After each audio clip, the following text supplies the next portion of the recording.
মালিক যদি বাঁচিয়ে রাখে তো সামনে বছর আবারও এমন একটা মিলন মেলা হবে। আসলে বাবা আসার সিরিয়াল আছে, যাওয়ার কিন্তু কোনো সিরিয়াল নেই। আজ এখানে আমরা যারা আছি সামনে বছর হয়তো বা অনেকেই থাকবে না, তাই নয় কি? অনেকেই আসতে পারবে না, বা আমি নিজেও না থাকতে পারি। তো সেদিক থেকে একটু গান ভুট্টাটা বাড়িয়ে দাও মনে করে।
দেখা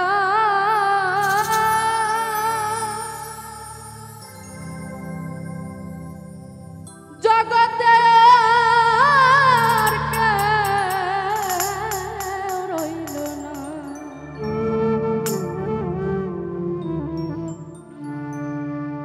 পৃথিবীতে মা এমন একজন জিনিস, প্রত্যেকটা মানুষের কাছে ভালোবাসার স্বার্থ থাকে, তাই নয় কি? যে কোনো মানুষ স্বার্থের বিনিময়েই কিন্তু ভালোবাসে, কিন্তু একজন মা দেখবেন তার সন্তানকে নিঃস্বার্থভাবে ভালোবাসে। আজ সবচেয়ে বেশি মনে পড়ছে আমার দাদু ভাই এবং আমার কলিজার টুকরো দাদিকে। প্রত্যেকটা বছরেই আমার দাদি আমার অনুষ্ঠানে থাকে, লোকজনের ভিড়ে এখানে ওখানে ছোটাছুটি করে, কিন্তু আজ এত বড় একটা আয়োজন, তার মাঝেও যেন সবকিছু ফাঁকা লাগছে। এত মানুষই তো দেখলাম, কিন্তু কই ঘুরে ফিরে তো সেই মুখটা দেখতে পাইলাম না, যে আমাদেরকে ফাঁকি দিয়ে পরম বন্ধুর বাসরে চলে গেলেন। সেদিক থেকে লক্ষ্য করে আমার এটা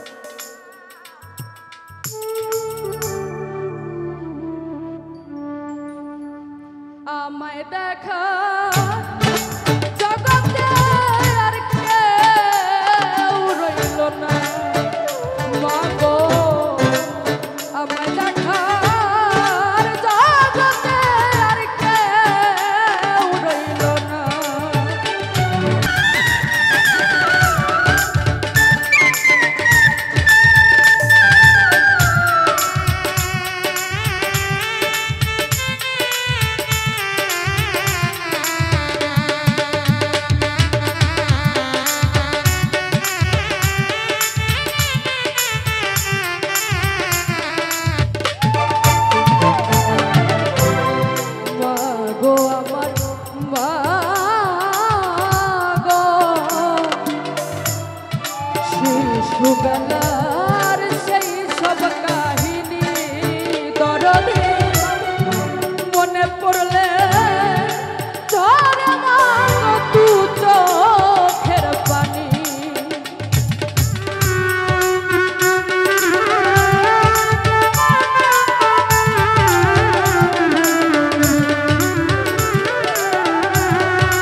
নিজের ছেলে যদি বাহিরে যায়, এখন তো ডিজিটাল যুগ রে বাবা, ভিডিও কল দিয়ে তাকে দেখা যায় এবং ফোনেও তার কথা শোনা যায়।